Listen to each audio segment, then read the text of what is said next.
সুপ্রিয় দর্শক, আসসালামু আলাইকুম। আমি এখন আছি আমার ঢাকার বাসায় ছাদে।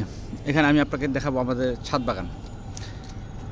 এই যে প্লাস্টিকের যে রঙের ড্রামগুলো দেখছেন, এগুলোতে বেগুন বেগুন চাষ করা হয়েছে। দেখেন বেগুন, এখানে দেখেন লম্বা বেগুন। আর এটা হচ্ছে মরিচ গাছ, দেখেন।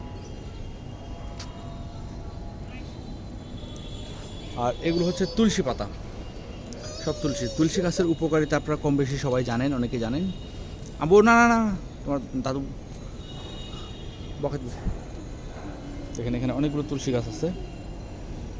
আর আমার ছাদে সবসময় কোনো গাছ থাকবে না থাকে, একটা সবেদা গাছ সবসময় থাকবে। সেটা হচ্ছে এটা সবেদা গাছটা। এর আগের সবেদা গাছটা আপনারা যারা আমার রেগুলার ভিউয়ার্স তারা মনে দেখেছেন, দেখেন ফুল আসছে।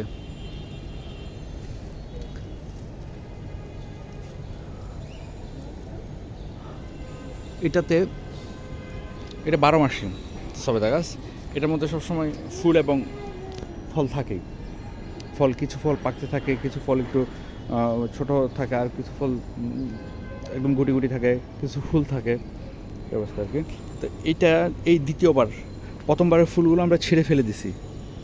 ছিঁড়ে ফেলে দেওয়ার কারণটা হচ্ছে গাছটার যেন একটু স্ট্রেন্থ বেশি পায়, সেজন্য প্রথমবারের ফুলগুলো আমরা ছিঁড়ে ফেলে দিয়েছি। এটা বড়ই গাছ। এগুলোর এই পেঁপে গাছ দেখেন, এগুলোর যত্ন দিয়ে আসলে এখন আমার মা করে। এই যে কলমি শাক এবং ঔষধি গাছ। আমার এই ছাদে একসময় ঔষধি গাছের অনেক বেশি ঔষধি গাছ ছিল। এখন আসলে আমি যেহেতু থাকি না, আমার মা বয়স্ক মানুষে আর কতটুকু পারবে বলে। যাই হোক, এই যে দেখেন থানকুনি পাতা, আপনারা অনেকে চিনেন থানকুনি পাতা।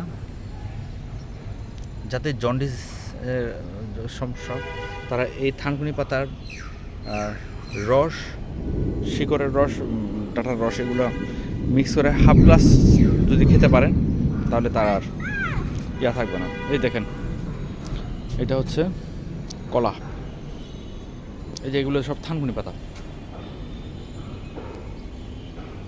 হলুদ গাছ, ড্রাগন, পেঁপে গাছ আরেকটি। মা এটা কি মা? জানি না। যে গোলাপ,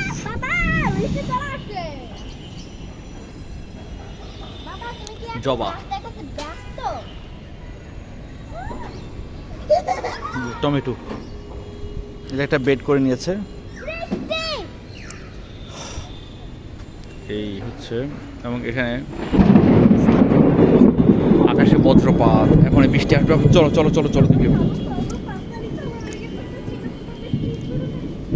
এই দেখেন মাটির নিচে আলু,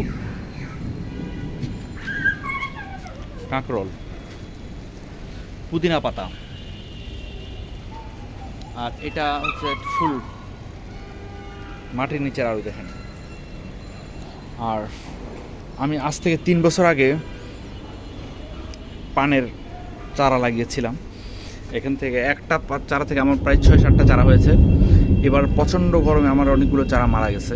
এখন 2টা চারা আছে মাত্র, দেখতে পাচ্ছেন 2টা চারা আছে। তো এই হচ্ছে আমার ছাদ বাগানের অবস্থা। ভালো থাকবেন, দেখে ভালো লাগলে একটি লাইক করবেন। আসসালামু আলাইকুম।